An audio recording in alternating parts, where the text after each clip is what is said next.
Hey, man, hit that like button, subscribe to the page, leave a 5-star review. Y'all know what to do. All right, we did a shot or no shot today on need some help. I'll look at that later. We did a shot or no shot on I thought I seen something that was very similar to the conversation we were having. I was like, hold on, is that happening right now? Did it just happen? I gotta log off. On the Chicago Bears podcast today. And we were talking about, some of the narratives and things that happened at camp and what that could mean for this upcoming Bears season. So I'm still in the game that they play on Cap and J Hood, which I stole it on the podcast today. We play a little shot or no shot. Okay. Hit the like button, subscribe to the page, leave a 5-star review. Y'all know what to do. Shot or no shot? Based off of what we saw with Caleb Williams in this offense early on, showing continuity and showing that it is clicking early and often, the Chicago Bears will have a top 5 offense again this season. Oh, that's definitely yes. That's a yes. Shot, yeah. They definitely got a shot at that because we got more offense coming in.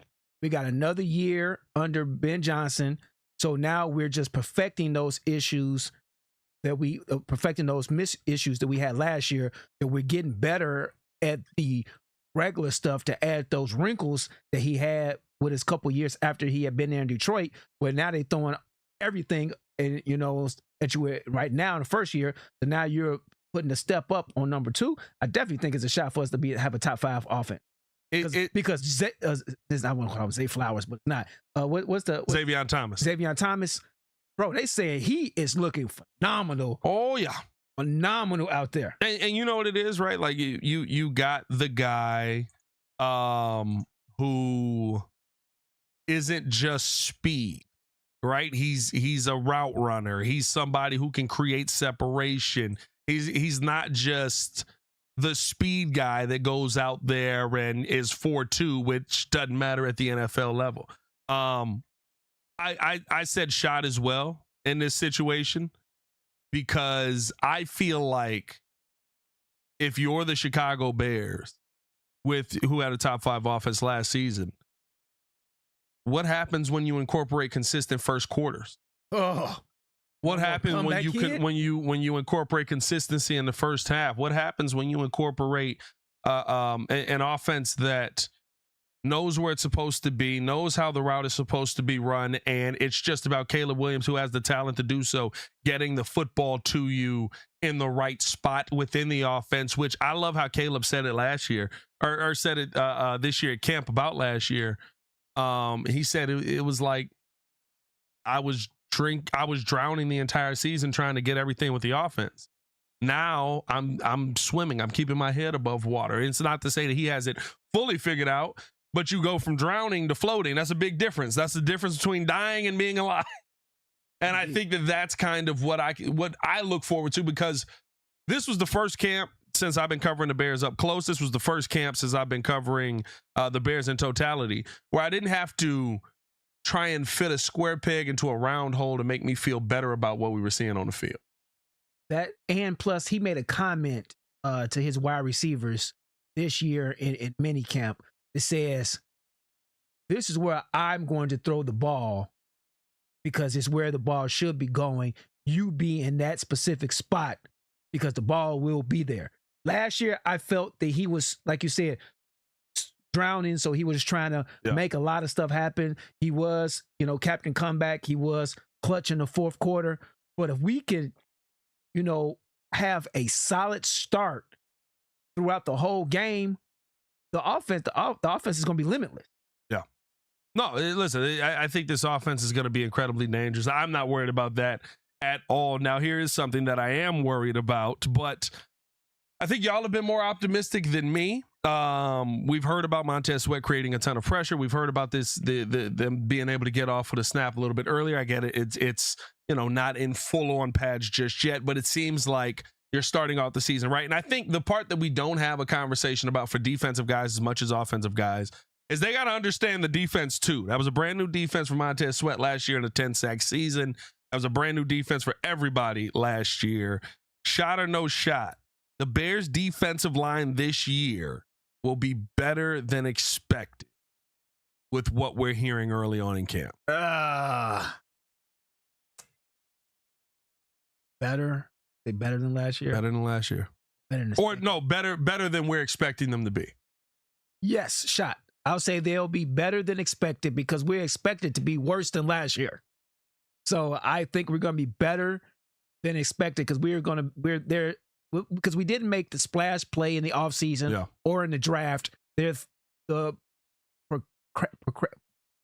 I'm having a stroke right now. Procrastination? No.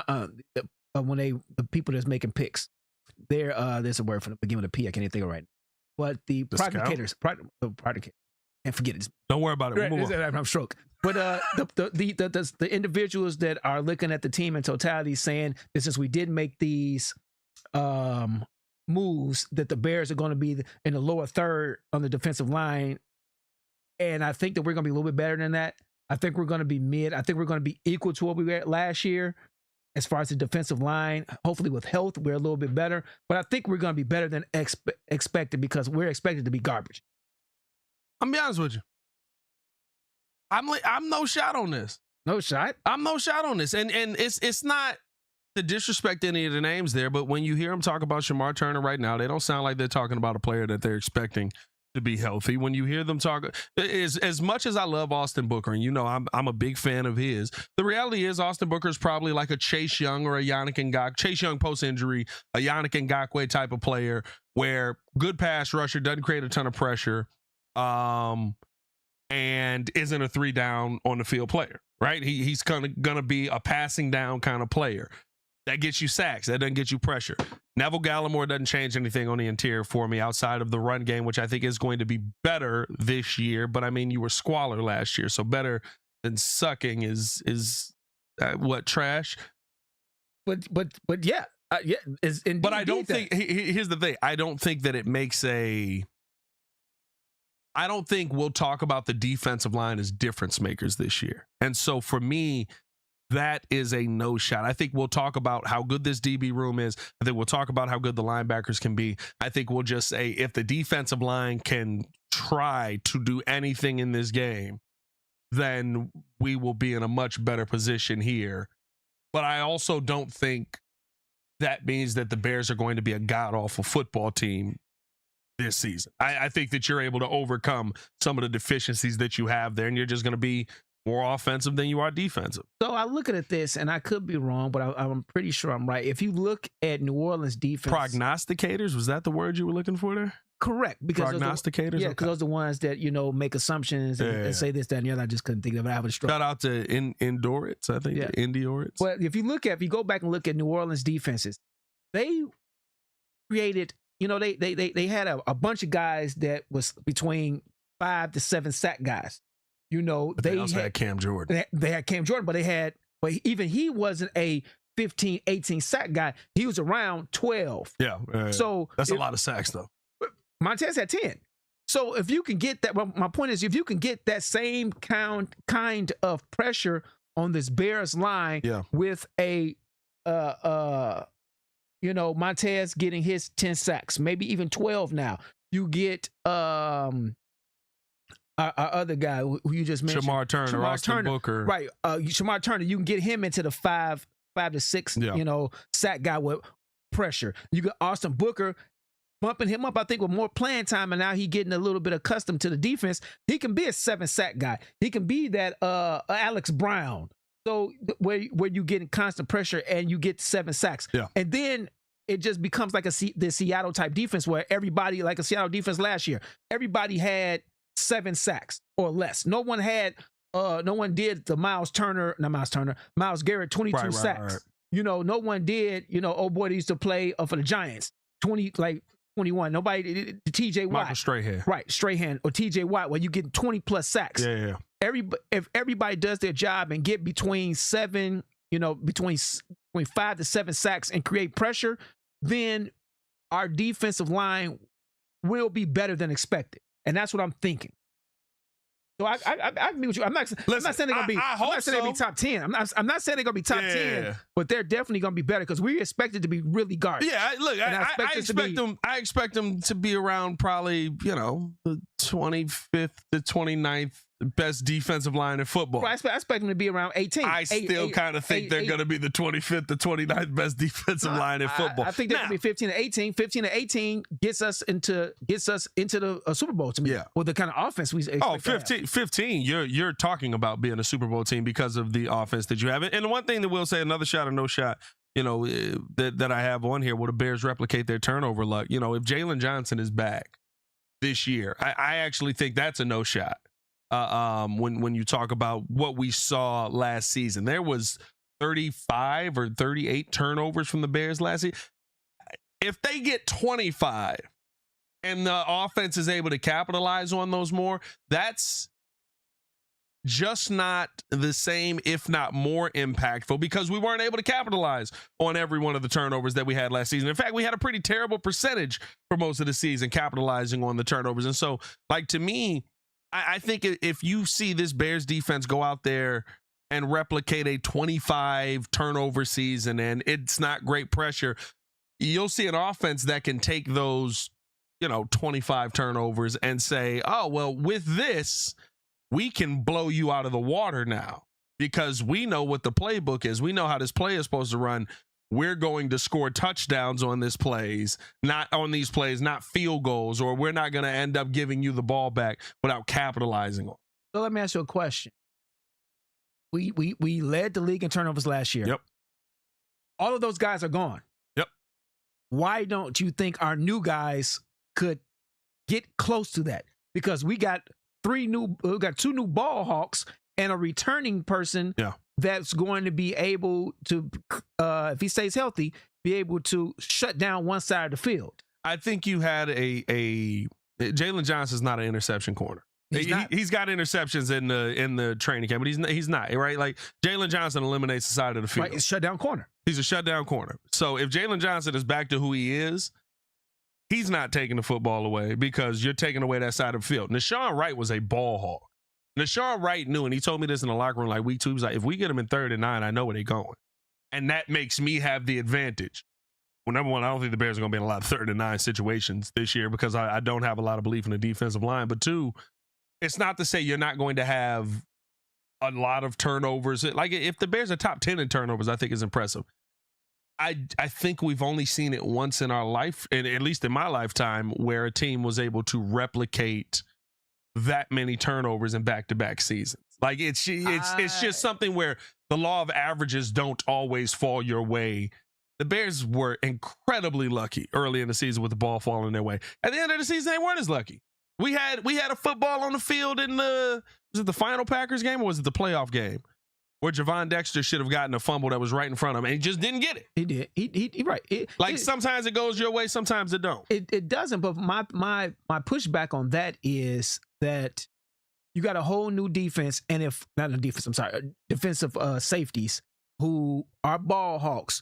That if you got one side shut down with Jalen being back to his shutdown corner self, that allows you to put your linebackers underneath. So they have to throw over. Yeah. And that's when your safeties now you can double team out of the other side of the field. Sure. Because even Stevenson, he's a bonehead. Stevenson does, create some turnovers. You had we picked up a corner. Malik Muhammad, we got in the draft. I mean, we picked somebody. So Dylan Thieneman, who you picked up early in the first round. He looking good. He looking good. And he can read. He can read the quarterback. And he reads it like a corner. So my point is saying that is that we might not lead the league, but if we're back to top 10, that's a win for me. Yeah. As far as winning the turnover battle. So for me, that's a shot. I don't say we're not going to exactly replicate it, but if we are, top 10 in turnovers again, that's a win. I take that. Look, if we're top 10 in turnovers, yeah, I would say for sure that's a win because I think the offense is going to be better and take advantage of more. I mean, you had 38 turnovers. I don't know what our percentage was. I want to get to this last one before I do, but if I could find it real quick. On plays that the Bears capitalized on off of that. I would say you're probably sub 50%. Yeah, I think because I remember while you looking that up, I remember we getting a lot of turnovers, and then we would try to go for the home run shot, and it would be null and void, and we end up going 3 and out because we end up running it on second down. So we did lead the league in turnover takeaways. Yeah. But like you said, we weren't very efficient with it at all. I'm trying to see here. I have to go turnover efficiency. Where's the stat man JC when you need him? He ain't been a stat man in a long time. I know that was a good shot though. Bears turnover efficiency last season. Let's see. Bears at 20. I mean, that's just showing me all of their turnovers. I'm trying to see how many they turned into touchdowns. Either way, I'll look that up while I ask you this final question on Shot or No Shot in chat. Y'all chime in on this as well. Listen, the one thing that we've heard about consistently throughout OTAs, throughout minicamp, is the relationship between Caleb Williams and Luther Burden. It seems like those two have been locked in pretty consistently no matter what. Every day you're hearing about some big catch from Luther Burden. Shot or no shot? Luther Burden will overtake Rome Odunze as the number one wide receiver on this team. We had a conversation about this back, and I said, why can't they be like Cincinnati and be 1A, 1B? But I definitely say shot that he could be the number one guy, because if you look at last year, Luther didn't even know where to be at and what routes to run most of the time. And it took him a long time to lock in. And he made some great catches. He was definitely consistent when the ball did get in this area for him catching the ball. He didn't have a lot of drops. And I did think that if he now knows where he's supposed to be at, he could, if he stays healthy, he definitely could be better than Rome. Because honestly, Luther was supposed to be a first round pick. He might not have. He might not was supposed to go 12. I think Luther went 12, right? I mean, Rome went 10th. 10th, and right. Luther went in the second round. Right. Yeah, I don't know if Luther was supposed to be taken as high as 10, but I think with him now knowing the offense, I definitely think that he could be number one. But I say why we have to have 1 versus 2? Why can't we have like Chase and old boy in Cincinnati? Where it's 1 and 1A? Well, I think what's going to be interesting to see for this Bears team is are any of y'all going to be the number one option? You know what I mean? Like,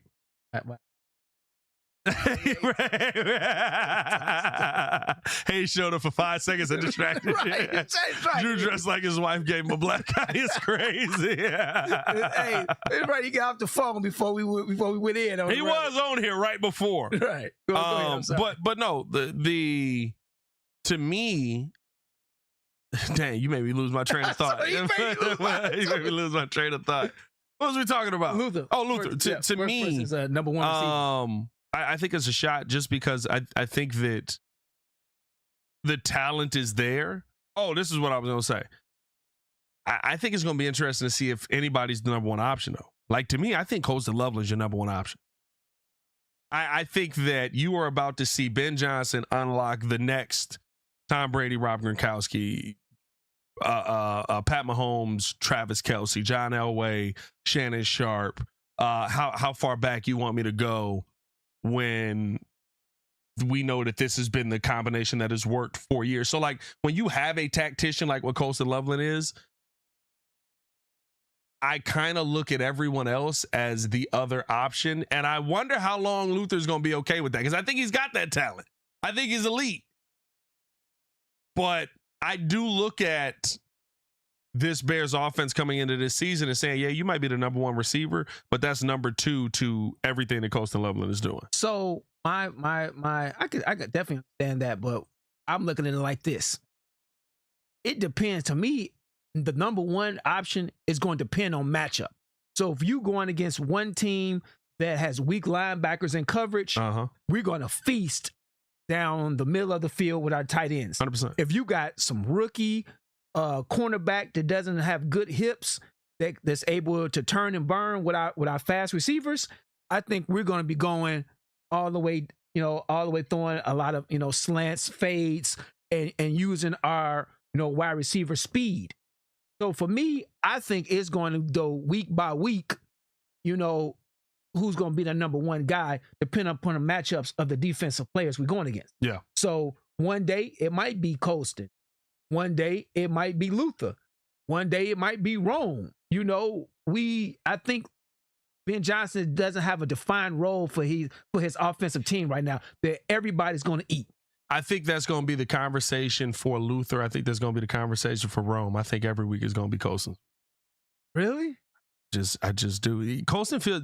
I love Colston. This is the kind of player that I think Colston Loveland showed that he can be last year, and it feels weird. And there's only one other player to compare it to, unfortunately. And he may not show this. He may not. It may prove me wrong completely.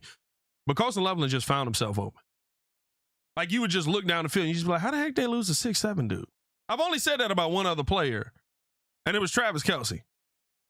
He's the only other player I ever went, how the heck did y'all lose that 6'7" dude in the corner of the end zone wide open? But my only issue in that particular is that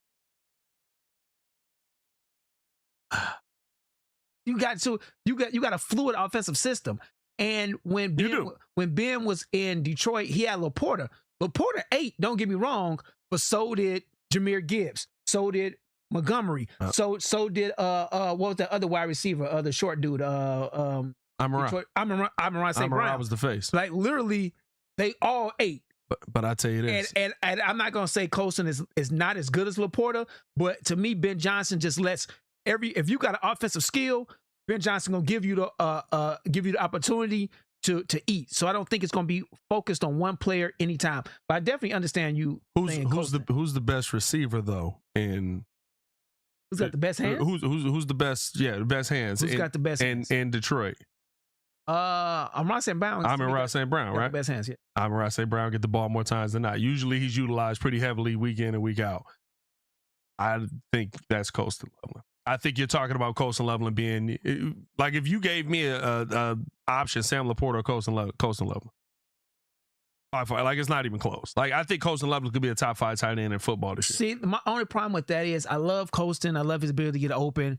But if you want this explosive offense, you got to get the wide receivers, because Colston did take a few touchdowns up the middle, was able to take it to the house, but those big emotional changing plays, they always go to the wide receiver. So for me, I think it's gonna be not dink and dunk, but we're gonna coasting, boom to Luther over the top. But I mean, we watched that with Thomas, in the mini camp. Yeah, in the corner with that. But we watched that with the Kansas City Chiefs. We watched a team that literally went, the guy who's getting all the big plays is Travis Kelce. Had a 1,400-yard, 11-touchdown season. He did. You know what I mean? Like, we've watched that happen, and those are the teams that usually end up winning championships. And the rest of the guys are great, right? You feel good about the receivers that are on those teams as well. You don't diminish them, right? You had Tyreek Hill on that team, right? And Tyreek Hill was kind of the focal point. But there was a reason that they told Tyreek Hill, hey, like, we appreciate you playing the work version of this game. You enjoy Miami. We're going to keep winning rings out here. I know, but that came down to the money. Right now, for us, it did. And he didn't want to leave. I think that's the funniest part about it, too. Right, because he wanted to come back. So for me, I think that, we have a 3-headed monster right now that, even potentially 4, because we're forgetting about Cole Kmet, who went from stone hands to a quality tight end. Yeah. So we actually have a plethora of... You got plenty of options. Because we didn't even mention Swift out the backfield either. Yep. So but the question of shot or no shot, we have Luther. Is Luther the number one? I think we agree with that. I agree Luther might be the number one. Yeah. Shot. Yeah, definitely could be number shot. Definitely he could be number one. Because what I want Rome to be is what he was in college, a big body possession wide receiver that had great speed. That is Jamison Williams. That is T. Higgins. That is Larry Fitzgerald. Larry Fitzgerald. Yeah. He ain't got no shot to be Larry Fitzgerald. I'm sorry. You never know. He could. Larry Fitzgerald. I think Anquan Bolden. Would you say Larry Fitz dropped 3 passes in his career. Oh my God. Be positive, bro. Be positive. That's a different conversation. There's certain wide receivers I willing to have a conversation on Rome being. Larry Fitz ain't one of them, bro. Larry Fitz was ridiculous. Larry Fitz was so good, we knew who he was before Arizona was good. Yeah. You know what I mean? I remember one of his first games, Larry. I was like, man, this guy stick him on his hands. Hey, what bro. He was running, all of a sudden, boom, and was gone. Like, what is this? They said, I think it was Waddle told me, he said Larry Fitzgerald when the ball hit his hands, it sounds like you threw it into a blanket. Yeah, I can believe it. Like, he was like, the ball shouldn't make a lot of sound, like, even if you're a mediocre wide receiver in the NFL. When you hear the ball hit Waddle hands, even today, if you throw the football with him, like, it doesn't make a sound. It's very weird. Meanwhile, the ball hit my hands, and, like, I try to grab with my fingertips, but, like, pink. You know what I mean? Because I'm not an NFL wide receiver. But they said it was like throwing it into a blanket. Like, he just, poof. Look, Crimson said Fitz couldn't save Kyler Murray. But will Justin Jefferson be able to? That is the question on the table. Oh man, I'm real talk though. JJ is still putting up a fight though. I don't know if he's gonna win. JJ McCarthy lost that job, bro. No, he still put up a fight though. Yeah, he lost it. Hey, look, he fight. You know when you think you in the fight, right? Like, he put up a fight like Portland in the first round last year, right? Like, that was a very competitive series. Yeah. And you looked up and Wemby averaged 30 and freaking it was a 4-1 series and it really wasn't as competitive as you thought. And there were like loud moments, but really it was pretty much over. Like, JJ McCarthy is cooked. Like, hopefully not though. Hopefully pack him up. Hopefully Get them up out of there. Hey, man, we appreciate y'all for tuning in to show love as always. Hit that like button, subscribe to the page. Leave a 5-star review. Y'all know what to do. For Mr. Drew Better, if you knew better, you do better. Say, who better? Nobody, bro. It is your boy, Pat the Designer. Back at it again. Y'all stay safe out there, Chicago. Bed down. One love. Peace. Red Nation, are we here? Hey, man. The best show for Chicago sports. Bro, look, I ain't even gonna start dreaming about me on CHSN. Why not? We gotta shoot for the moon. You do gotta shoot for the moon. In the middle of my land in the stars. Exactly. I would love to go to CHSN, but hey, man, like I said, because y'all used to do, man. You used to do the live calls. I usually do play-by-play though. I don't know how I would be as a color guy. I think you would be well. No, you have a good TV I wouldn't presence. be mad at it. Dude, we want Fox, Channel 5. I wouldn't be mad at it. It'd be a lot of fun. I think you can do it. It'd be a lot of fun. JJ McCarthy and Pete Will. It's nasty. I might take Pete Will. You might take Pete Will. JJ McCarthy and Pete Will, bro. I might take Pete Will. Hey, that's bad. That's a comment. That's nasty, bro. That's bad. Baki.